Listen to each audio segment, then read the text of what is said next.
And Todd, just so you know, I've just hit the record button, just while I remember.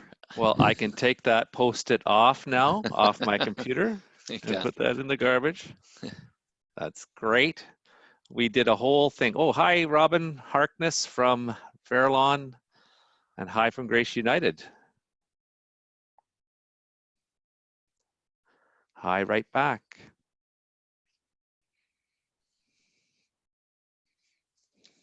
So I was saying that folks throughout the webinar, you're just so welcome to ask questions.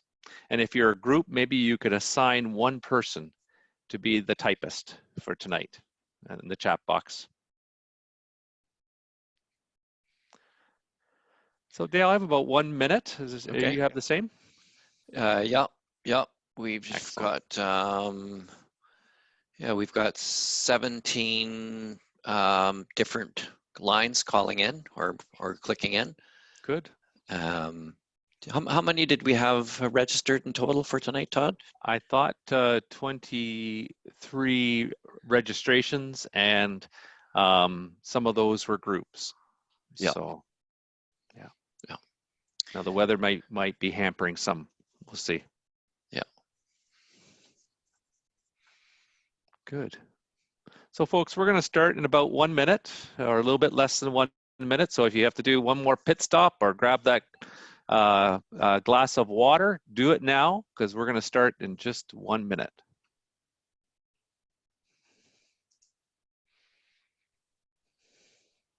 Okay, I'm going to hit the mute all again, Todd, and then I'll unmute you because a few more people have joined. Thank you.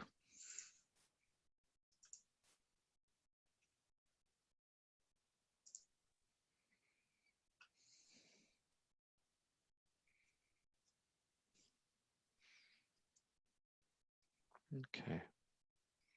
So I heard a couple more rings there, Dale, so. Yeah, we've got 18 now. Good. Let's give 1 more minute for people to get here. Okay. For new folks who have just joined, feel free to hit the chat button at the bottom of your screens. If you move your cursor down, you'll see the chat box, and click on that and a box will pop up and you can write a message to everyone. Feel free to introduce yourselves, who you are, what church you're from, and we'll introduce that function a bit more in a second, but that's there for you.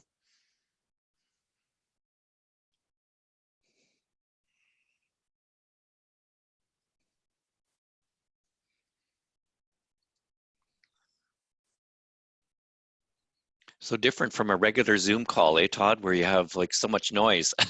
I know, with all the background noise. It's very quiet. We're as quiet as church mice here. Well, Dale, I'm thinking we should get started. Okay. Okay. So welcome, everyone. My name is Todd McDonald, and I'm here along with my colleague Dale Hildebrand. We're both pastoral relations ministers here in Shining Waters region, and I am presenting tonight's webinar. So welcome, I'm glad you're here. We're here for the webinar, Understanding United Church Pastoral Relations Policy and Procedures. And very glad that you have chosen to be here as an M+P member. Just a few housekeeping. We've been talking to you as we've gone through, as you've joined, but just in case there's somebody new, most of you are joining as individuals and a couple as groups, so we're so glad. There is a large number of participants tonight, and so we've muted your microphones and asked that you keep your videos off. And tonight we're going to use the chat box to communicate with each other, as we've been saying. And Dale's going to help monitor the chat box. So Dale, maybe one more time in case somebody missed out. So how do we use the chat box? Okay, I'm just going to turn my video for a second there. Hello, everyone. I'm Dale. And so the chat box is, if you move your cursor down to the bottom, you'll see a menu ribbon come up, and more or less in the middle of that menu ribbon is a little thought bubble that says chat. If you click on that, a box will pop up on your screen. It says Zoom chat, group chat, and you can see at the bottom of that box, there's a cursor, and just click on that where it says type message here, and you can send a message to everyone. That's mostly what you can do. You don't need to. You can also send a message privately to Todd or myself by hitting that everyone button, and you'll see a list of participants. You don't need to really worry about that. If you have a question, we want everybody to see it, so feel free at any point to type a question into the chat box. I'll be monitoring it, and I'll relay those questions to Todd. Todd's also going to have a few times in the webinar where he has a question for you, and we'll use the chat box to look at your responses. But again, anytime you have a question about something that Todd is presenting, feel free to type that question into the chat box, and then I'll monitor that. So hope that everybody has mastered that simple technology, and I'll turn it back over to you, Todd. Okay, thanks, Dale. So I'm just going to talk a little bit about as a way of introduction, and then I'm going to walk you through the topics for tonight's webinar, and then we're going to open with prayer. So just as a way of introduction, this webinar is a direct result of an M+P survey that we put out in the fall of 2019 that identified topics that you wanted to learn more about. And so thank you for, if anyone here participated, thank you for participating. And we heard that M+P committees want to learn more about pastoral relations policy for ministry personnel. And so we said, okay, we'll put a webinar together. And that's how this webinar came about. So I just want to introduce to you, three terms that I'm going to use repeatedly this evening. The first term is ministry personnel, or ministers. And these are people in paid accountable ministry, ordained, diaconal, recognized designated lay minister, or a student or a candidate minister. They're all ministry personnel or ministers. So you'll hear me use ministry personnel and ministers interchangeably. The other term is community of faith, and that's a congregation or a group of congregations or a community ministry that, well, does not necessarily gather for worship on Sunday, but may serve a community during the week in some other way. These are communities of faith, and they take many shapes and forms. And so you'll hear me use community of faith a lot. And the last term that I am going to use a lot tonight is pastoral relationship. And that's the employment and the covenanted relationship between a community of faith and a ministry personnel, pastoral relationship. So, and as we get started, I want you to know that you don't necessarily have to take notes. You're welcome to take notes if you want. But I'm going to be sending you the slides, the PowerPoint slides, in an email after this webinar.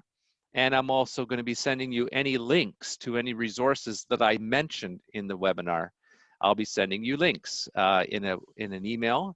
And so you don't have to worry about madly scribbling things down. You're going to have all of the information from tonight's webinar when we're through. So tonight, the things that we're going to be covering tonight, we're going to have an overview of pastoral relations policy. Tonight, we're going to talk about remuneration, disability, paid leaves, unpaid leaves, and who do you consult with when you have a question. So those are the topics that we're going to deal with tonight, and we'll be done by 8:30 tonight. But on this Ash Wednesday, I thought that marks the beginning of Lent. I thought we would open ourselves as the people of God in prayer. So let us open our webinar with prayer. Oh, great love, thank you for living and loving in us and through us. May all that we do flow from our deep connection with you and all beings. Listen to our heart's longing to be caring and effective M+P committee members, knowing that we touch lives in good and difficult times, and knowing that you are hearing us better than we are speaking. We offer this prayer in the holy name of God. Amen.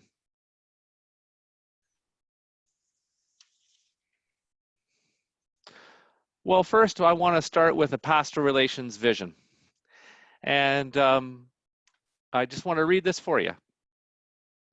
That ordered ministers and designated lay ministers, while in paid accountable ministry positions, are office holders within the United Church of Canada. And while there may be elements similar to employment, the essential nature of the relationship is a covenant.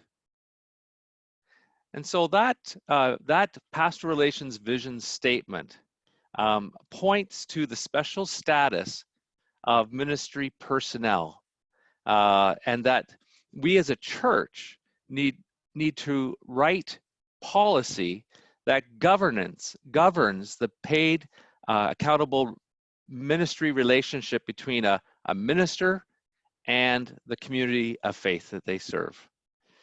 And the policy that governs that relationship, that covenanted relationship, is pastoral relations policy. And I just want to talk just a second about covenant. Covenants is a covenant is a promise made before God that involves God, and it's a covenant to share, support, and cooperate together as minister and community of faith and regional council, all with a mind to live Christ's gospel as faithfully as we can with God as our helper. So a pastoral relationship is more than just an employment relationship. It's like an employment relationship in that secular sense, but it's also a covenanted relationship rooted in our values as followers of Jesus. I just wanted to make sure that we kind of start on that note. So an overview of pastoral relations policy. This is all found in the manual, the United Church manual in section I.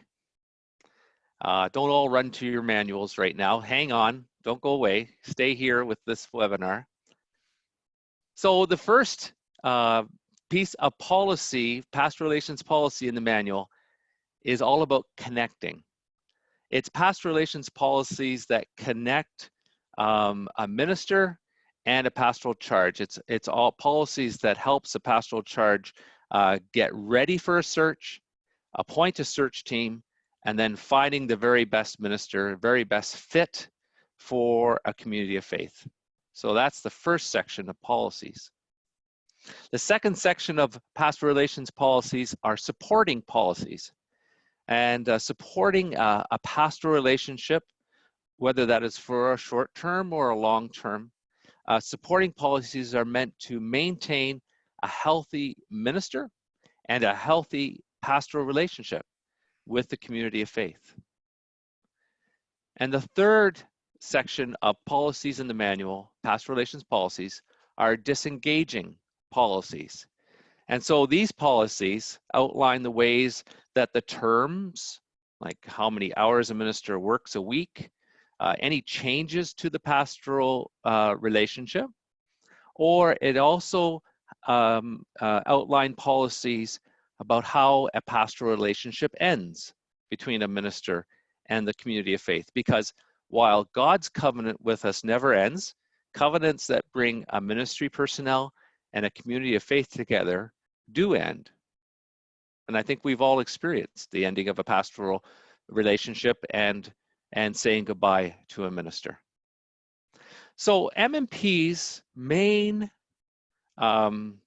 focus around pastoral relations policy is that middle section, the supporting policies. The connecting and disengaging may have a little bit, but very little to do with M+P. Most of M+P's work is with the supporting pastoral relations policy. And so tonight, we're going to focus on the supporting pastoral relations policies and procedures so that you are aware of your responsibilities as an M+P committee with those policies. And so as I turn this slide, we come to our first policy, first supporting policy, which is remuneration. And that has to do with salary, travel allowance, telephone, and vacation. So let's just start with salary for a minute. Now, salary for a ministry personnel is determined by three things. The first thing is the stream of ministry. Now, what does that mean? Todd, what do you mean by stream of ministry? Well, that has to do with, the stream of ministry has to do with whether a minister is a ordered minister, that's ordained and diaconal ministers, or a recognized designated lay minister, that's another stream of ministry, or a candidate for ministry or a student minister, that's another stream of ministry. The second factor in determining remuneration or salary for a minister is the number of years that they served. And this just makes sense. There's a big difference between the salary of an ordered minister who has worked for 1 year, compared that to a minister who has served for 30 years. It's a big difference, and we'll learn more about that. And the third factor for salary is cost of living. And that just has to do with the cost of living area has to do with where in Canada the church is located. There's a big difference between downtown Vancouver and rural Saskatchewan, for instance, in the cost of living in those two areas, how much it costs to buy a house.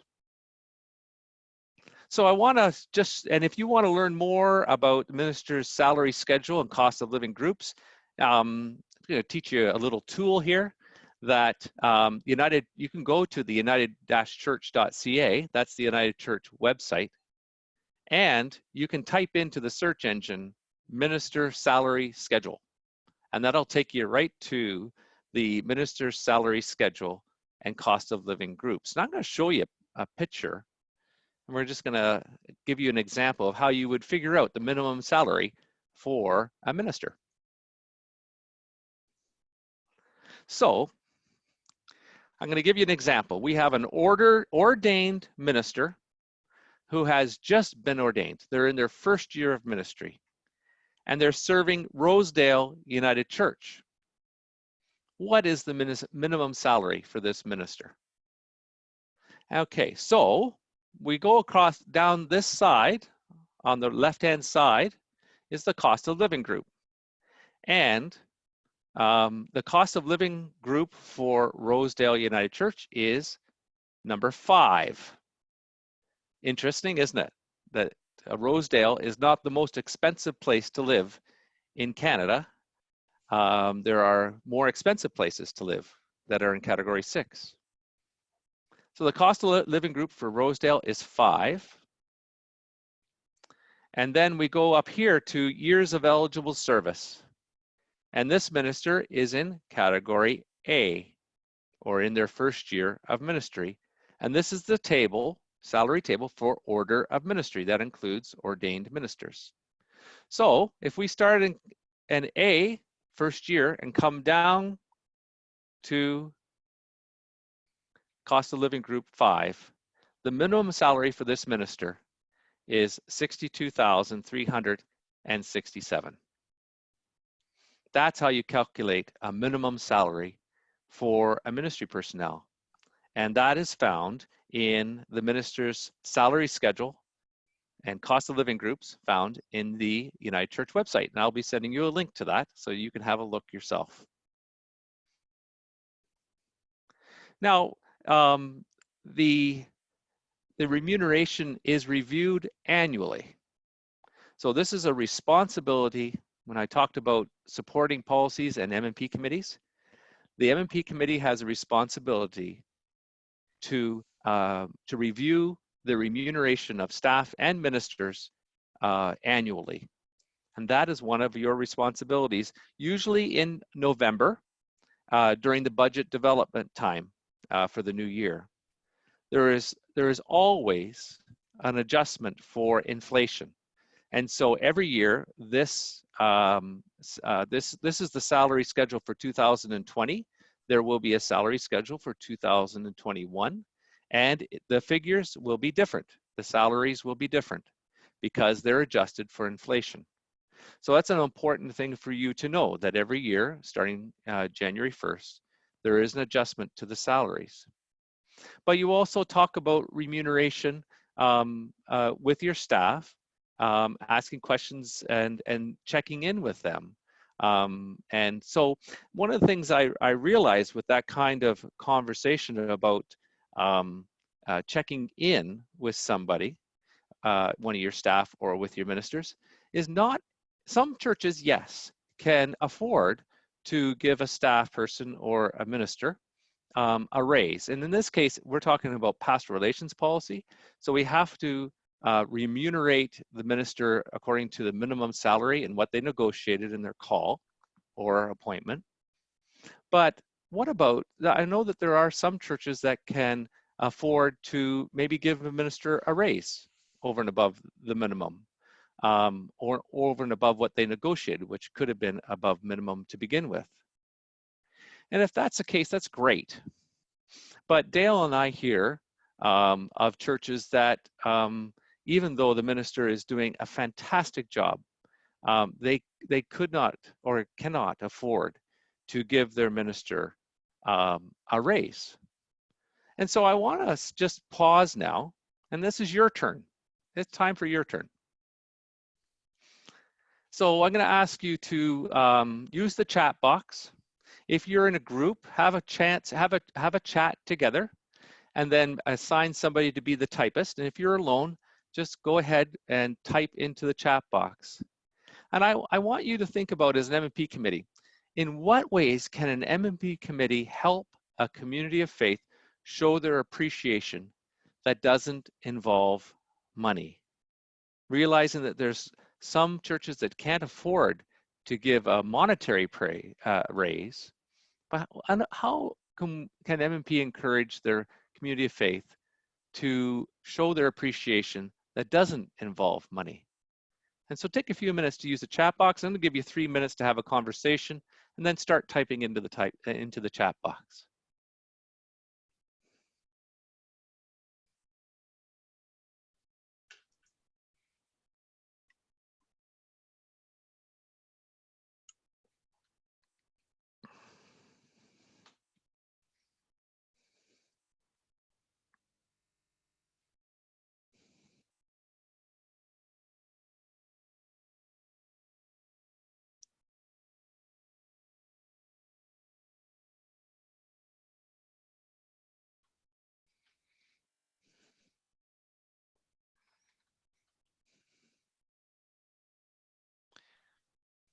Todd, did you want to just allow that time for, or do you want me to start reading it out as people type in?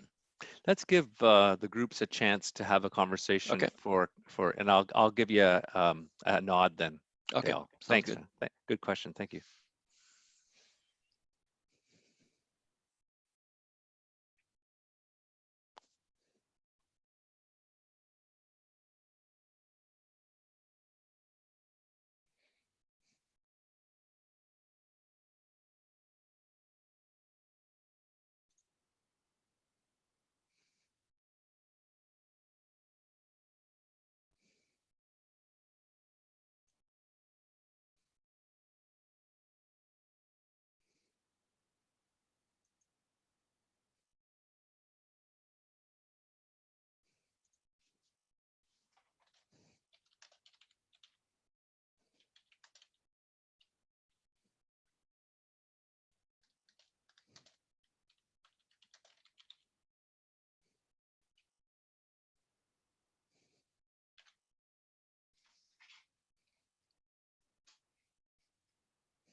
Okay, Dale, let's maybe have a look at the chat box.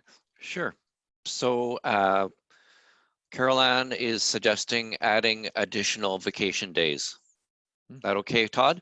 That is an excellent idea. Yes, So nothing. there are minimum days, but you can always add to the minimums. Yeah. Okay. Gary is suggesting additional education time. So additional continuing education time for the minister, or additional resources. Not sure Yes. what kind of resources, but Well, uh, every year, a minister is has a minimum amount of money to put towards study leave, and so maybe resources could be an increase in that, but that involves money, so that might not be possible for everybody. right, yeah. Yeah. The folks at Deer Park United are suggesting additional time off. Mm-hmm. So that's sort of the same thing as vacation days, I guess. Yeah.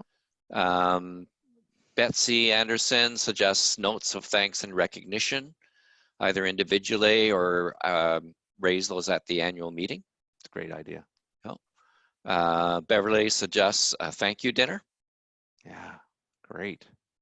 And Gary has a question. I'll come back to that question, Gary, about when it's published. Have a potluck dinner or congregational dinner lunch with the minister on his or her birthday. Oh, that's a great That's another idea. suggestion. Yeah. And similar to that, another suggestion is adding extra vacation day on their birthday. So give them their birthday off. That's awesome. Good Yeah, ideas. Everybody, that's all really good ideas. It just and it's all about intention. Being intentional about showing appreciation for your minister, and it goes such a long way. That kind of encouragement and appreciation, a long way in health and joy and excellence in ministry. So thank you so much. Those are great ideas, and I hope you can take some of these back to your individual communities of faith. And Dale, you said we had a question from Gary? yeah. So and if you have questions about Todd's overview of compensation, feel free to type those in. And one of those questions is from Gary.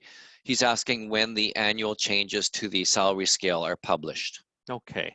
Dale, I may need your help. I'm thinking they come out in September. Is that correct? I think at the latest, Okay. I've seen them come out even earlier, but they come out well before the end of the year. I think sometimes they even come out around June or July. Yeah. Okay. And so 4 to 6 months before the new year starts, and that gives folks time to incorporate that into their budget and so forth. So it is given well in advance, Gary. Yeah. Yeah. Good. Thank you, Dale. That's great. Good. Any other questions from folks? I think that's it, Dale. Yeah, I don't see any other questions in the chat box. So Excellent. if you have them, feel free to add them, but All right. I'll monitor that. Great. Okay. So thanks, folks. That was great. That was good feedback. So we're going to go on a little bit farther now with remuneration. We're going to talk now about travel allowance. And so in that salary schedule that I introduced to you earlier, it also stipulates what the dollar amount per kilometer that a church needs to pay out to a minister for travel using their own vehicle. And for 2020, that's 42 cents per kilometer, or transit costs. Important this is a non-taxable, I guess reimbursement is the word I'm looking for. And it's important that a minister log or hand in a log of their travels, with a beginning, the reason, in very general terms, the reason for their trip, not saying anything that would be confidential, but to have a reason like hospital or pastoral visits or Bible study or in a home or something. So it's very important, general reason and the number of kilometers traveled, and then the amount, logging that mileage, or the transit costs. Now note that CRA does not allow the travel log to claim, or the minister to claim their travel log travel from home to work. But to give you an example of how a minister would calculate this, because Dale and I often get questions from M+P committee saying, how does a minister, what is a minister allowed to claim for mileage? And so here's an example. A minister drives to the workplace. He or she cannot claim that, but from the workplace they go to the hospital, and then from the hospital they go home. And so the trip to the hospital and then the trip to home it can be logged and reimbursed for that travel. That's the kind of thing that if the minister goes from home to work, or the office at church and then back home, they can't log any of those kilometers. So that's travel allowance. The next one there is telephone. And so pastoral relations policy directs the community of faith to pay for the cost of a minister's telephone. That can be a landline or a cell phone. And any long distance charges are for church-related work. They can also claim those, but any personal long distance calls, of course, are the responsibility of the minister. Yes, Dale. There's a question. What about parking at a hospital, or could be other parking? Is that reimbursed by the church to the minister? Yes, and so most travel logs have they have like a table that the minister can write in parking and then put in the amount of that parking. Yes, the minister has to park in the hospital parking, and there is a cost to that, and that's the cost of doing ministry. Yes, and that comes to the church. Any other questions, Dale?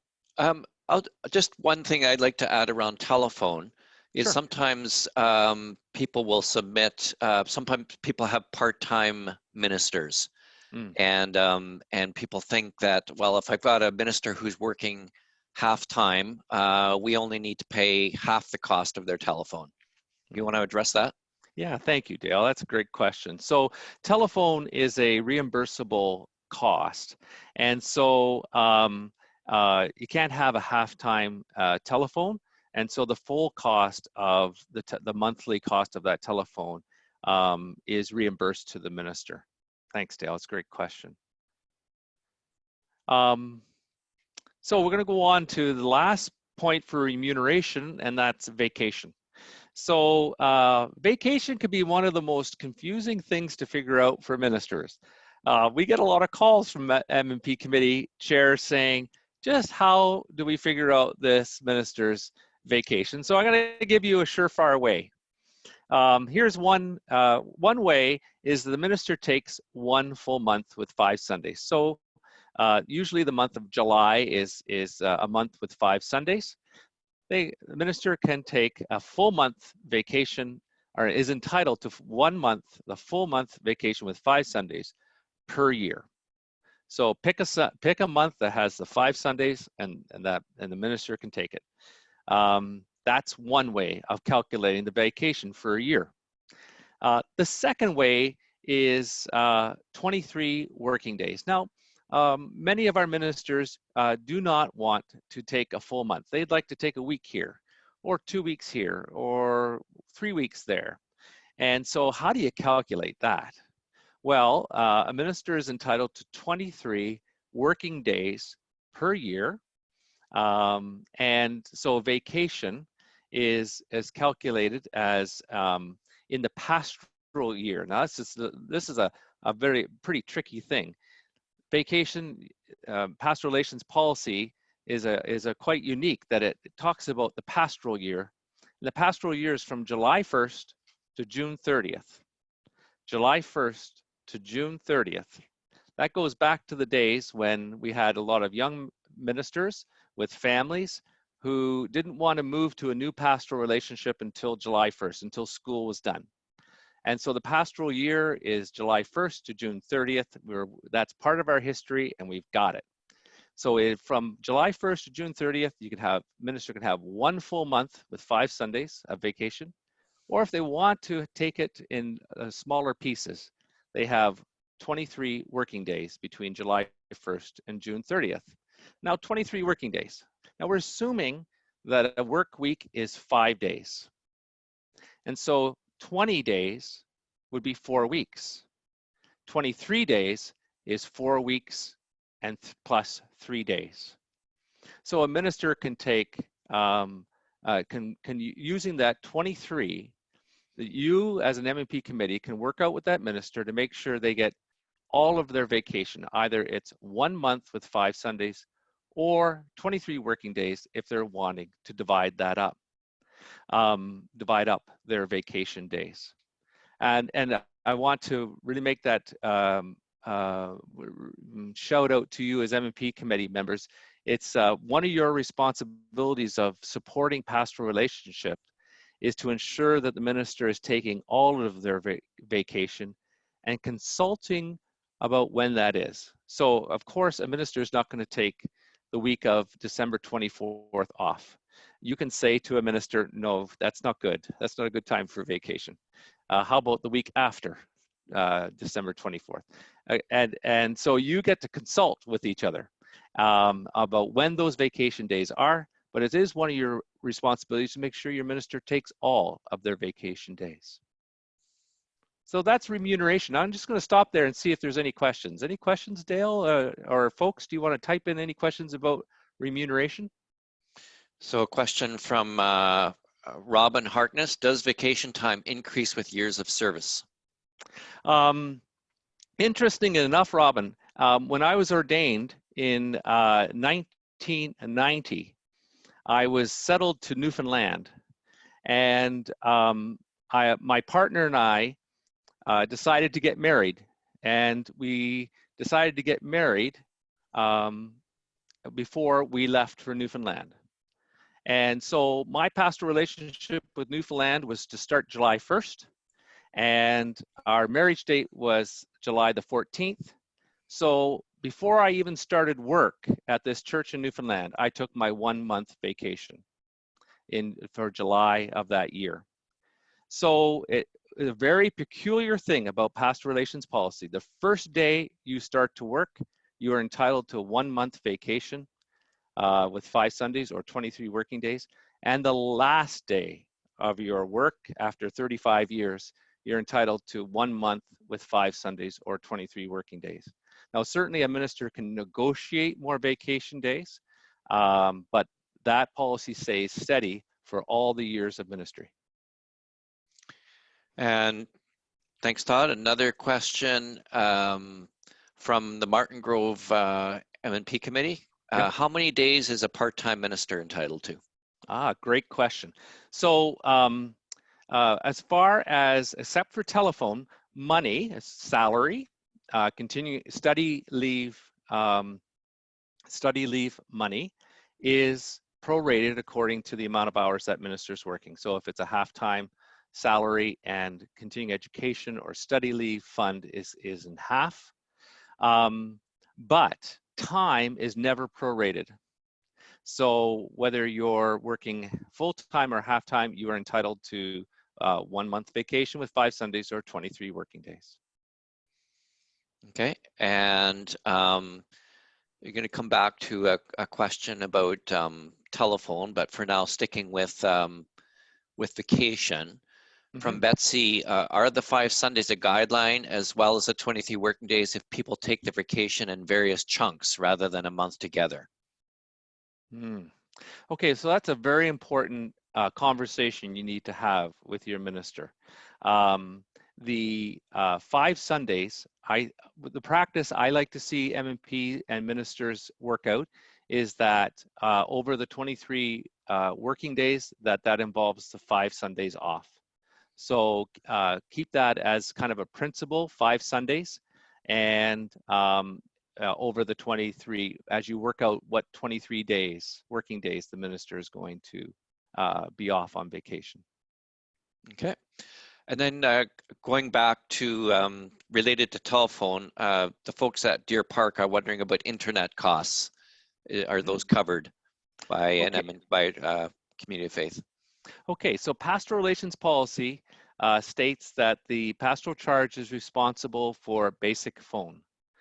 And boy, times have changed since 1925 when that policy was first put down. We now have a whole array of technologies. And so that's a conversation to have with your minister. And I think the most important question is, what is going to help you do your work, your ministry most effectively? Is it a basic phone in your home that you can answer emergency calls? Or is it a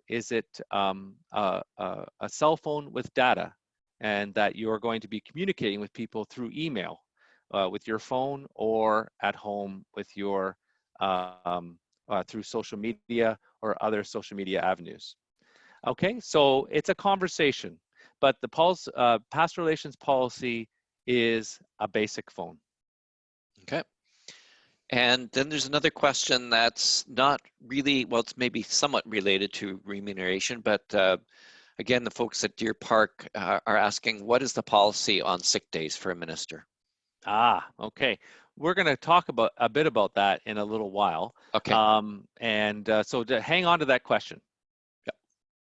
Good. And that's all the questions we've got right now for remuneration. Okay, thank you. Thanks, Dale. Okay, so we're going to move on now from remuneration to the next supporting policy, and that's disability. So United Church pastoral relations policy has a short-term disability policy. And going back to that question of sick days, United Church pastoral relation policy does not have a policy of a number of sick days that a minister can take. And I know that in many employment situations, they have a number of sick days. We don't have that as part of our pastoral relations policy.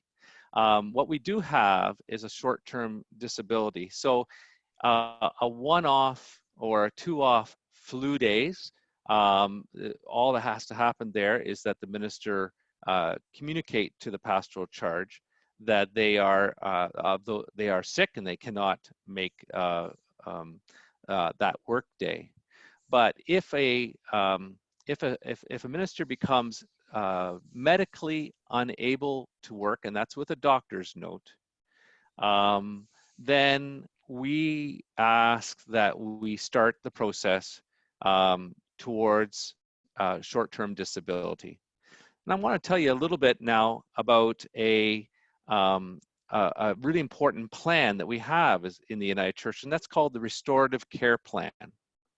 And so if a minister, in the case of a minister who is medically unable to work with a doctor's note, the church provides short-term disability for up to 6 months, and also a supporting plan that we have for short-term disability is called Restorative Care Plan.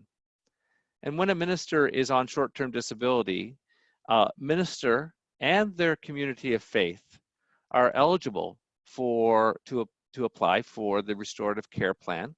And the plan supports the minister while they are medically unable to work, and supports the pastoral charge or the community of faith as well.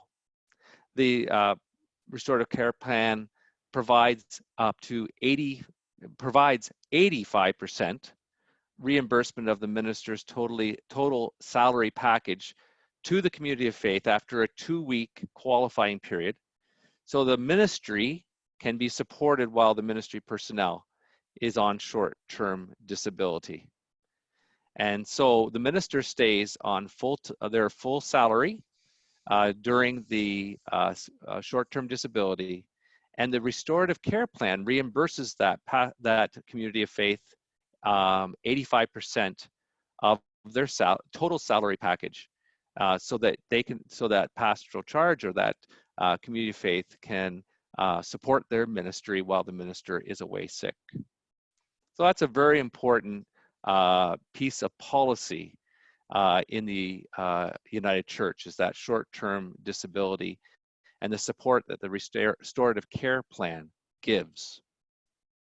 The United Church also provides for long-term disability after 6 months of being medically unable to work, and so we also have the long-term disability policy as well.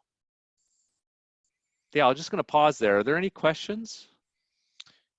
So if you have any questions, feel free to type them in the chat box. Questions about sick leave, questions about restorative care plan, and yeah, well, just while they're doing that, Todd, I just wanted to add that, you know, if your minister is sick and it looks like they're going to be off work for more than a couple of days, be in touch with us. Be in touch with Todd or I.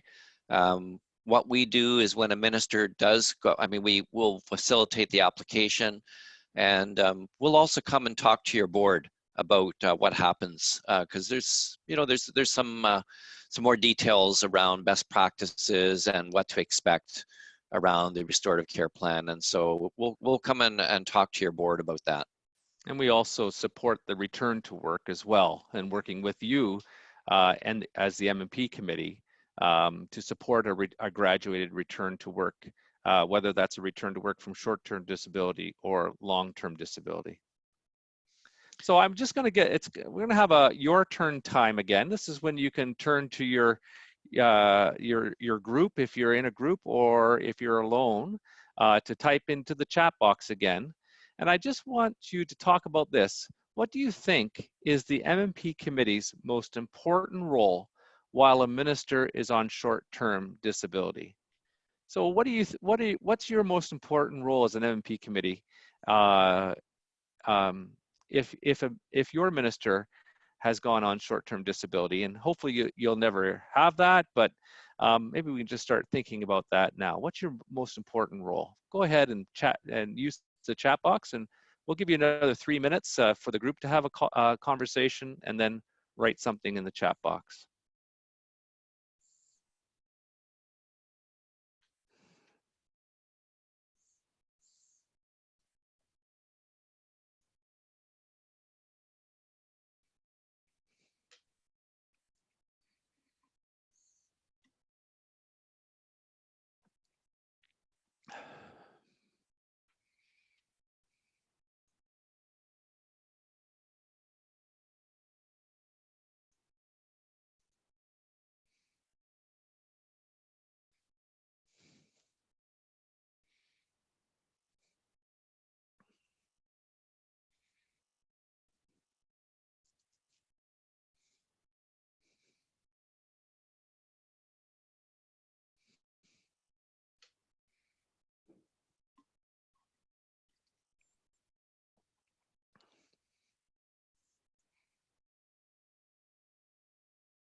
So we've got quite a bit of stuff coming into the chat box, Todd. Good, we'll give it another 30 seconds, Dale. Thanks. Okay.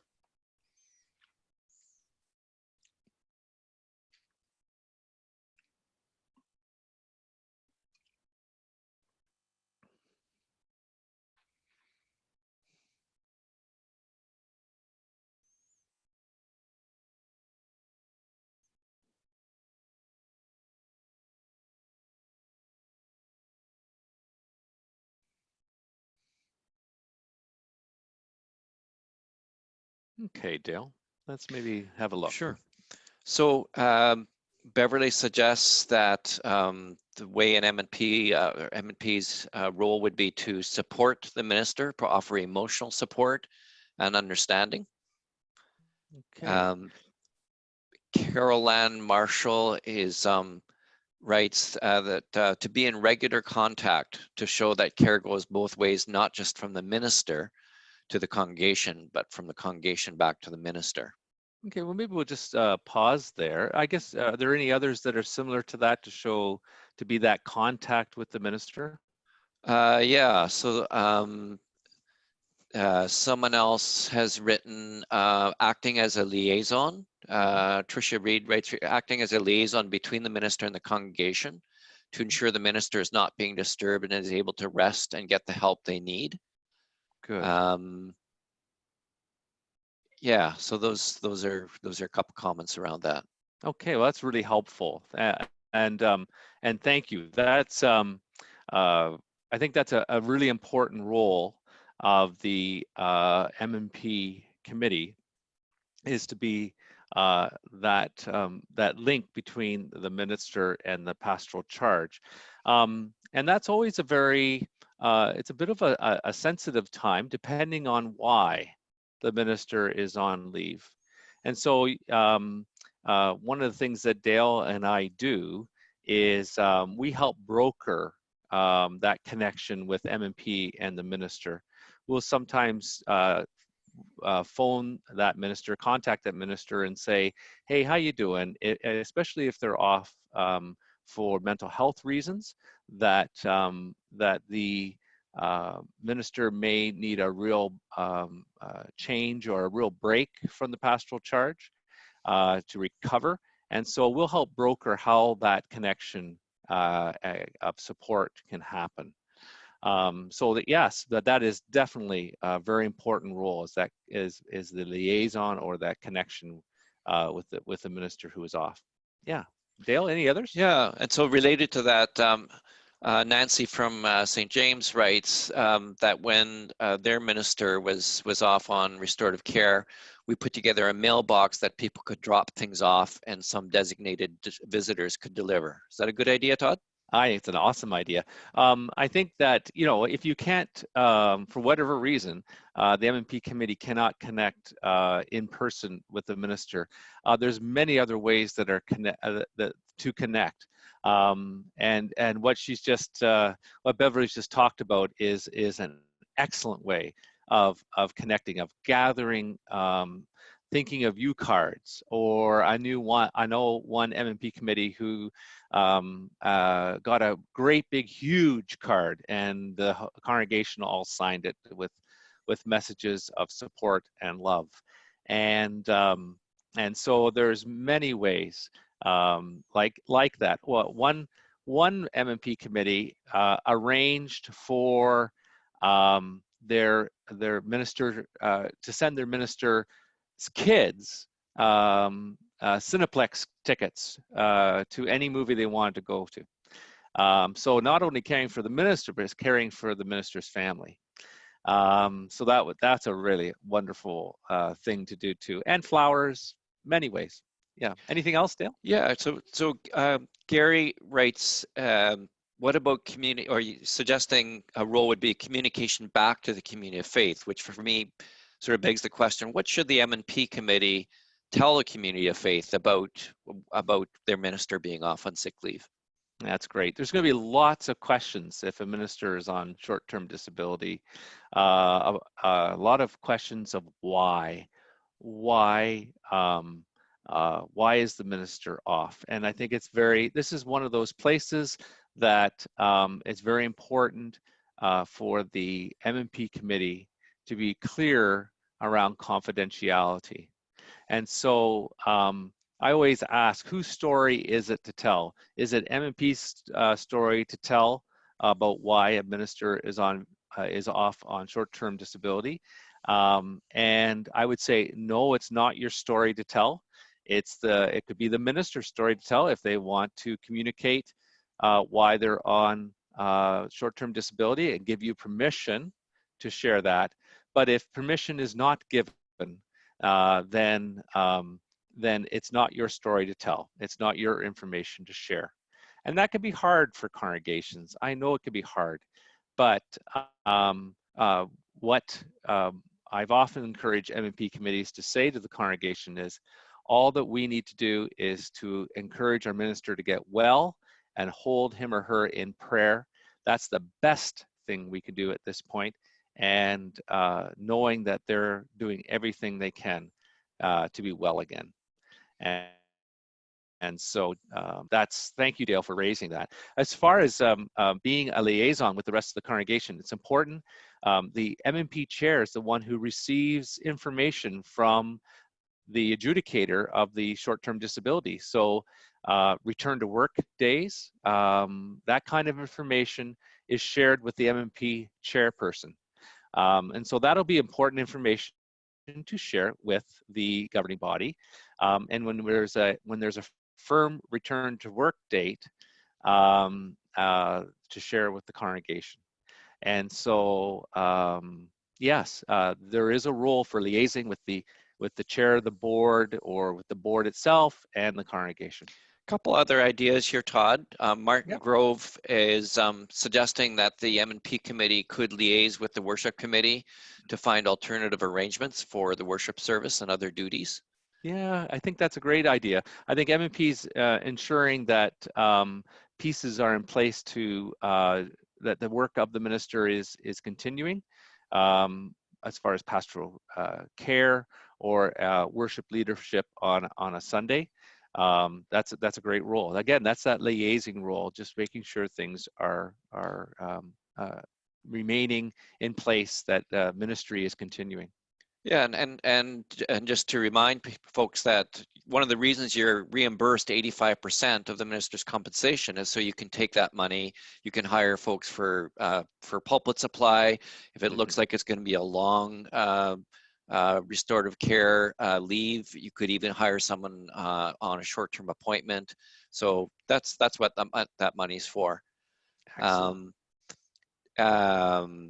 Beverly Fujimoto suggests pastoral care of the congregation and the minister. What do you think, Todd? Is that a role for the M+P committee?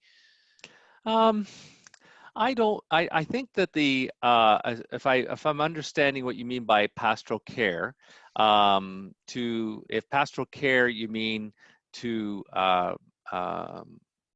provide a listening ear for the minister, I'm not so sure, but you might very much provide a listening ear for the congregation. You may hear people, you might hear their fear, or you might have to help them with their curiosity questions and just say that we need to continue to pray for this minister and to hold them in our hearts, but we don't need to know details of their short term. So really, I find M+P, I think the best role I have found with M+P committees is to assure the congregation that worship's going to happen on Sunday, that crisis pastoral care is being provided for, and that the minister is doing everything in their power and in the medical world power to get well, and to say that we are receiving communication from the United Church about the short-term disability, and we're being provided money to provide for our ministry. So it's all of those things, just assurance and encouragement and bringing calm is the main role, I think. Go ahead, Yeah, Dale. and in terms of pastoral care for the minister, that's something that Todd and I will take care of. We're in touch with that minister when they're away, and we'll make sure that they get the pastoral care that they need. Yeah. So thank you, Dale. You don't have to worry about that as an M+P committee. That's right. Just quickly, a couple more things here, Todd, before we move on. Yep. Lois has a nice idea. She says that the M+P committee's role would be to assure the minister that they're entitled to the disability time off and not to feel guilty. Wow, that's actually something that Dale and I do in our pastoral care role. But if the minister is in touch with you, it's again, to bring that reassuring voice to the minister is a wonderful role of M+P. Again, if the minister is the one reaching out to you, I think that that's very appropriate to do, is to ensure they're okay.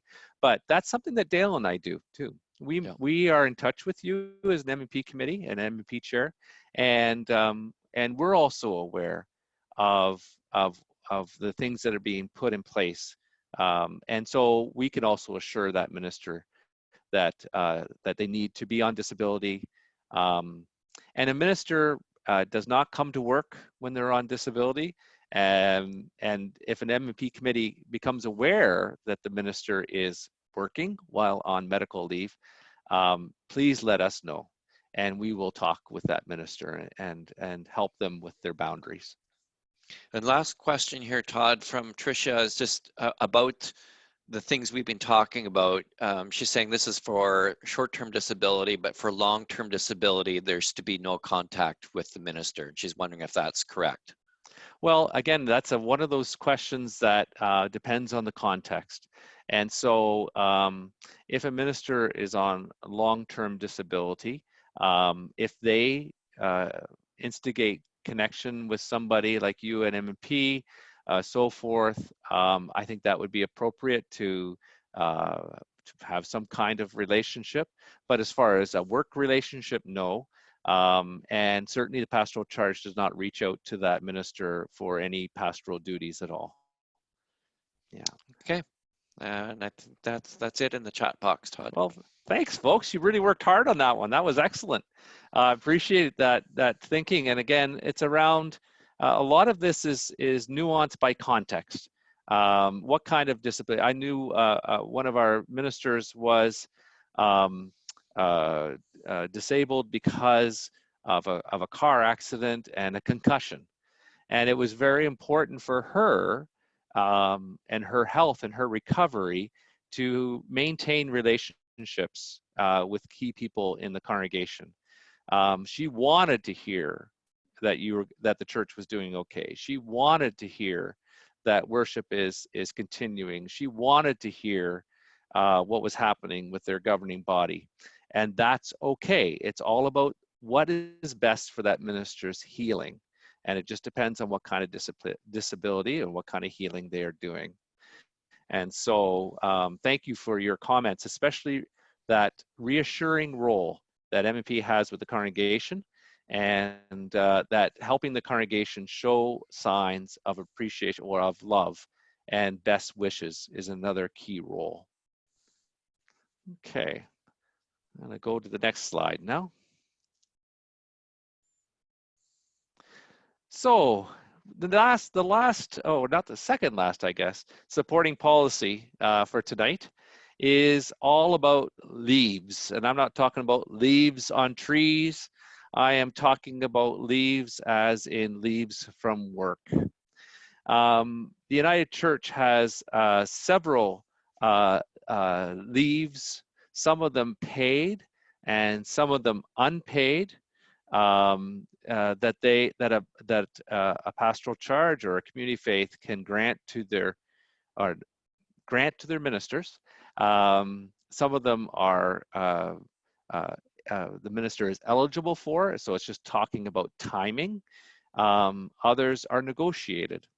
And so the first leave that the United Church provides for is maternity leave. It's an unpaid leave of absence to a biological mother at the birth of her child, or paternal leave is unpaid absence available to a biological or adoptive parent while caring for a newborn or newly adopted child. And so, of course, the position, their work position in the church is kept in place. And so when their leave is finished, they return to their work. There is more information about maternity and paternal leave in a resource that I'm going to send you in that accompanying email after we're finished.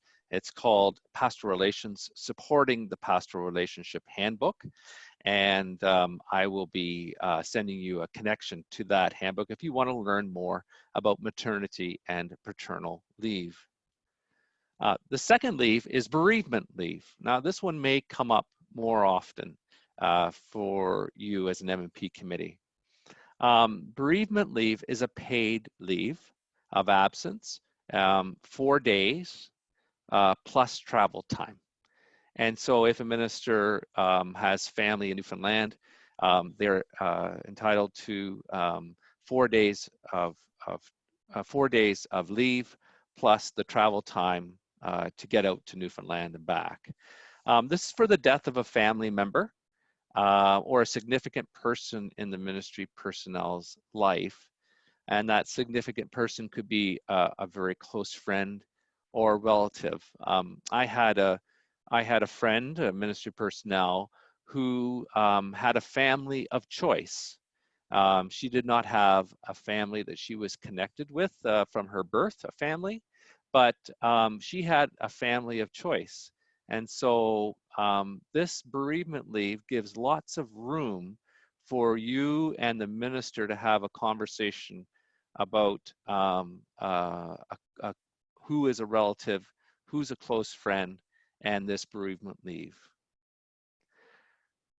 Now, the next leave is called compassionate leave. Now, when you come to Dale and my M+P 101 workshop, and they're going to be happening in April and May, if you have new M+P members, we'd love you to come.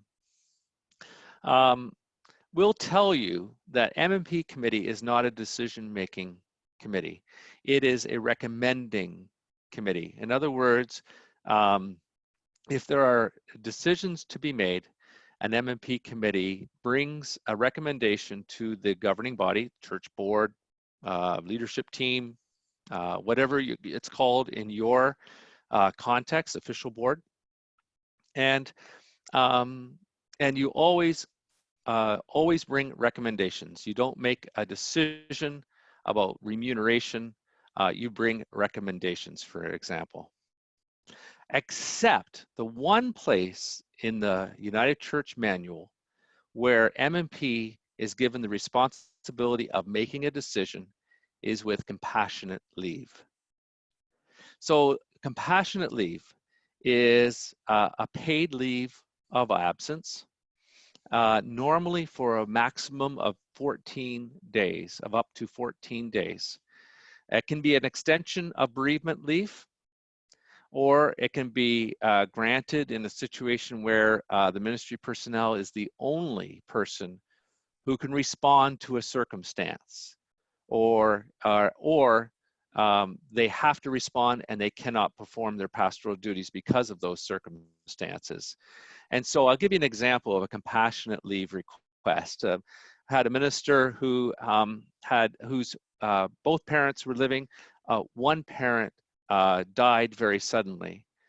This ministry personnel was an only child, and the surviving parent had early stages of Alzheimer's. And so that surviving parent needed a lot more care. And this only child minister needed to get that parent into some kind of long-term care in order for them to be safe and to be healthy. And they were the only one who could do that work. And so that minister came to their M+P committee and said, I need a week and a half to work with the CCAC, I think it's CCAC, to get my parent into some kind of care.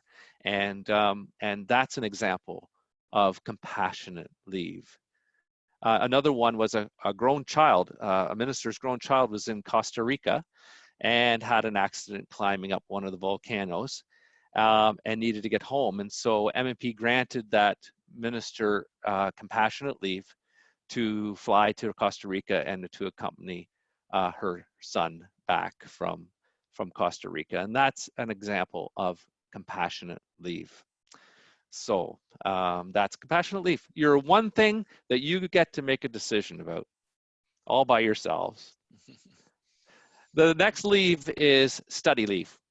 So we've been talking about a budget line for study leave for ministers. It's set per year and prorated for part-time ministers.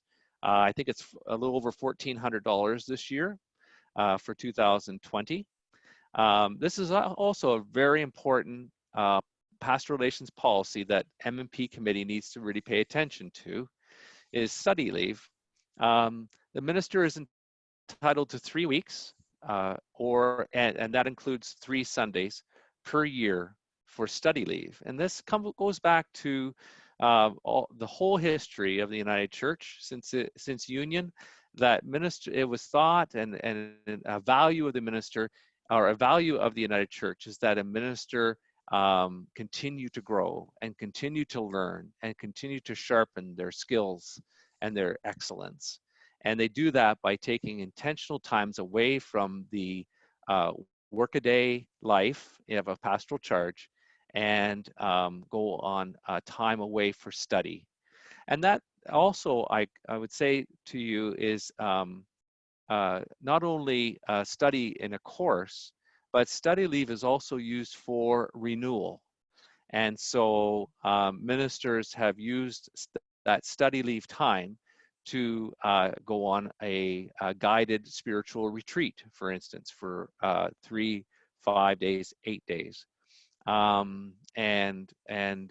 study leave isn't just for school, though it can be, but it's for a variety of reasons that a minister step away and be renewed, to learn, to grow, and so forth. So that's study leave. Okay. And part of M+P's responsibility is to make sure your minister has a conversation. So this is a consulting thing, a consulting role that the M+P Committee has around study leave. So a minister can make goals for their study leave, but M+P Committee can also say, would you consider taking some of your study leave time to learn about stewardship campaigns? Because we'd really like to, in the next year, to do a stewardship campaign, and we're going to need your leadership. So would you consider taking one of your study leave weeks to do some intentional work around stewardship and how to lead a stewardship campaign? That's where it's not you have to minister, but it's a consulting thing. Would you consider? And the minister says, I would like to, and you have a conversation together as an M+P Committee and a minister about what's best for the minister's life and the pastoral relationship and the community of faith's life. It's all together. Dale, do you have a question there? I don't see anybody typing in the chat box. If you do have, oh, here's one. A couple actually. Okay. On compassionate leave, Linda Davis is asking, how often can compassionate leave be granted? Pastoral relations policy doesn't stipulate that. Like I say, compassionate leave is up to 14 days. And it could be, that's normally up to 14 days. It can be longer if you as an M+P Committee think that the situation warrants that. So it could be, compassionate leave could be a day to up a day or 2 days here or 3 days. It's up to the minister to request that compassionate leave, for you as an M+P Committee to make a decision about it and to communicate that back to the minister. We have never, it's not very often that compassionate leaves are used. It has to be a pretty serious situation, like I described. Thanks, Todd. Another question from Gary Walker around study leave. Mm-hmm. Is there an allowance for costs associated with the study leave as well? So if a minister has cost for going to a retreat, is the minister expected to pay those costs? Is it negotiated? Any money for study leave? Okay, so part of the terms of the minister's employment is a study leave budget line, and the salary schedule that I introduced to you earlier gives the amount of money, that minimum amount of money that a pastoral charge needs to provide to a full-time minister, and then that figure is prorated according to how many hours the minister is working per week. So if it's half-time, then they are entitled to half of that amount. I don't have the exact amount that is. I know it's over $1,400. Dale, do you have the exact amount in your mind? I think it's 14.15 if I'm not mistaken. So thank you. yeah. So there's $1,400 and $1,415, Gary, that's available each year to that minister for study leave to use on travel to an event, to use for the event itself, to use for a time at a retreat center, to use for a time with a spiritual director. I meet with the spiritual director each month. I know several ministry personnel do, and that study leave allowance can be used for spiritual direction, which is a very enriching experience. So yes, there is a fund of money that is available to each minister. So I got a question for you, Todd. Mm-hmm. I'm on an M+P committee, and my minister comes to me and says, Dale, I didn't take my my study leave last year or the year before. I'd like to take 9 weeks of study leave this year because I didn't take it for 2 years. What do you say to that, minister? Yes, well, if the policy, past relations policy, the advice that Dale and I have been given by the General Counsel office on that question is use it or lose it. So if a minister does not use their study leave in a year. Now, remember I talked about vacation, part of the remuneration package. That's a vacation taken in the pastoral year, July 1st to June 30th. Study leave is not stipulated whether it's calendar year or pastoral year. So that's a conversation you have. But in that year, if a minister doesn't use that $1,415, if they don't use the 3 weeks and the 3 Sundays, then at the end of that year period, you lose it, you start fresh the following year. Yep. Okay. Okay, I don't have any more questions in the chat box here. Okay. So the next leave is sabbatical leave. And again, this is a very important M+P responsibility. Is sabbatical leave is a paid leave of absence for 3 months. So ministers are eligible for sabbatical each time they complete 5 years of continuous service in in the same community of faith.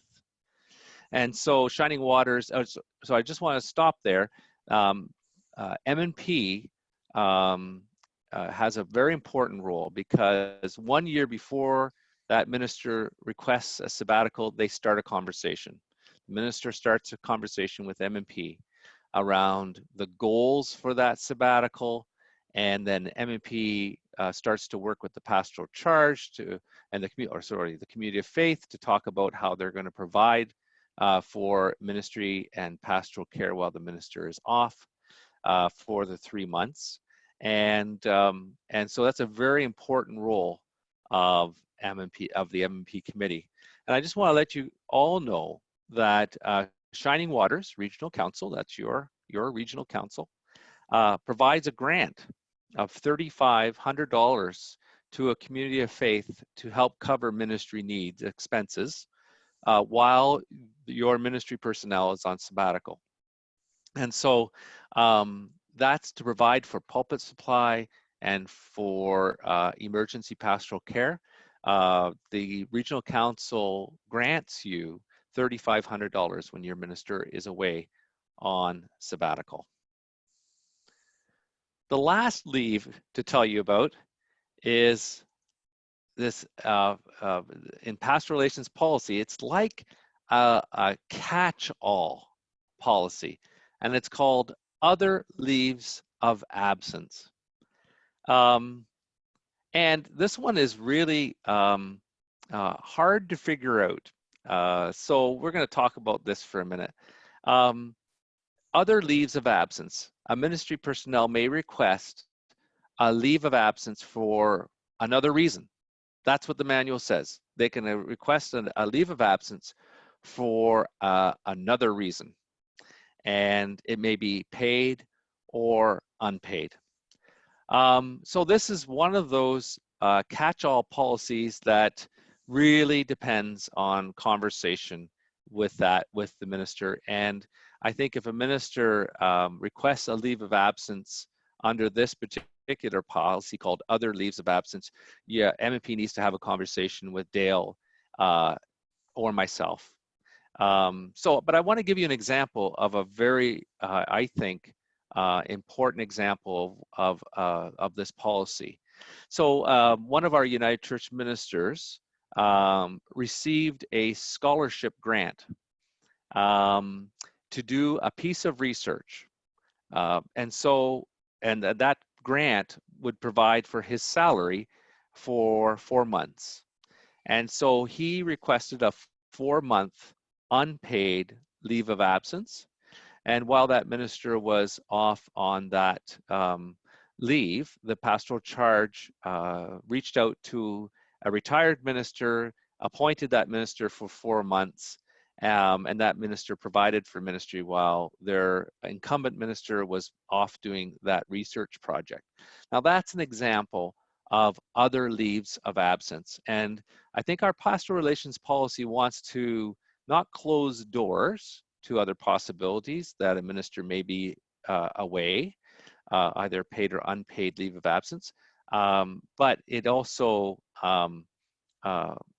requires conversation. And so we'll need to give you a lot of support if a minister requests a leave of absence under this particular policy.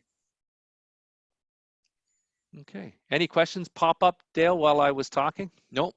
Okay, good. Feel free, if you've got any, type them in the chat box. I'll watch, but we're good enough for now.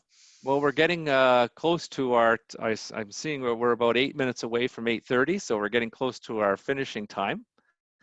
So I'm just going to go on to, those are all the leaves of absence. Now, one of the policies in the manual talks about resource and support to the pastoral relationship. And I've been saying, you're all M+P, call Todd, call Dale. Well, I just want to just let you know that if you're a church north of Highway 407 in Shining Waters Regional Council, you call me, Todd. And you can see the phone number and my extension and email address. If you are a church that's south of Highway 407, you call Dale. He's your pastoral relations minister to connect with, and his phone number and extension and email address are there. We really want to encourage you that to call us if you have a question. A lot of our time is just directing M+P committees to the information they need, and that seems to be really important. And we work with M+P chairs mostly, unless the M+P committee assigns somebody else. But if you're an M+P chair, don't hesitate to call if you have a question around pastoral relations policy. If you have a question about coaching, you're having to deal with a situation of conflict and you're wondering what to do next, we can give you support in that. We're there to answer your questions as they arise, and Dale and I are available by email and by phone. Sometimes we'll say to you, you know what, that sounds like a phone call, not an email conversation. And we'll sit down with you and have a good chat about what's going on and help you with next steps. So I just wanted to, if you need resources and support for the pastoral relationship, Dale and I, our work is to support M+P committees and ministers. Okay. So we're coming up to our last slide, Dale. And Okay. so I just want to tell these folk a little bit about an upcoming workshop, but maybe I shouldn't be the one telling them. I'm wondering if you might just tell them about March 10th and our next webinar that's happening on March 10th at 7 o'clock. Right. So I'll be leading the webinar on March 10th on understanding the Employment Standards Act of Ontario. So this is obviously something that covers your lay employees. So if you have lay employees, church secretary, custodians, music directors, anyone really who's not ministry personnel that works for the church. I'm going to talk to folks about what your responsibilities are under the Employment Standards Act, and so basically, what are legal responsibilities in Ontario under employment law, and how employment law applies to us in our unique situation as churches. So it'll be on a Tuesday, March 10th, from 7 to 8:30. The link is in the same email that went out to you for this particular webinar, and so you're welcome to sign up for that one as well. Good. The other one I want to tell you about, we have 2 more face-to-face workshops coming up in April and May of 2020. On April 25th in the south, so that'll be in the city of Toronto, and on May 9th in the north, that'll be at Burton Avenue United Church. We're going to hold M+P 101 workshops, and it can be from 9:30 to 12:30 on that Saturday morning. So if you are moving into, or you've had your annual meetings in your community of faith, and you have new M+P members on that same email that you found this webinar, and the one that's on March 10th that Dale's going to do, it's also a registration for those 2 workshops. They're the same workshop, one in the south, one in the north, for brand new M+P members. So Dale, I think we're coming to, Dale, do you know where the one in the south on April 25th will be? Yes, it's going to be at the south office, 963 Pharmacy Avenue. Excellent. Yeah. Thank you, Dale. Great. Sorry, So, there was Todd. There was just one question that popped up here. okay. It's from Carol Ann Marshall around leaves. I think it was the other leaves that you covered at the end. She's asking, would it also cover if the minister wants to be away but is not sick? Yes, I think that would, if it's not vacation and it's not continuing education time or study leave, if it's for some other reason, then that a conversation around a leave of absence can happen with that minister. Okay, sorry I missed that one, so just wanted to make sure I got it in. Good. Well, folks, I just want to, we're coming up to our time. We're 2 minutes away from 8:30. I want to take this 2 minutes to thank you for taking this time tonight to have this conversation about pastoral relations policy and your own procedures as an M+P committee and your responsibilities. And so grateful that you all chose to be here to join this webinar. There's many things that you could have chosen to do this evening, but you chose to grow in your knowledge and practice as an M+P committee. And so I'm very grateful for you. And also very grateful for Dale for being the techie and the guy bringing the questions.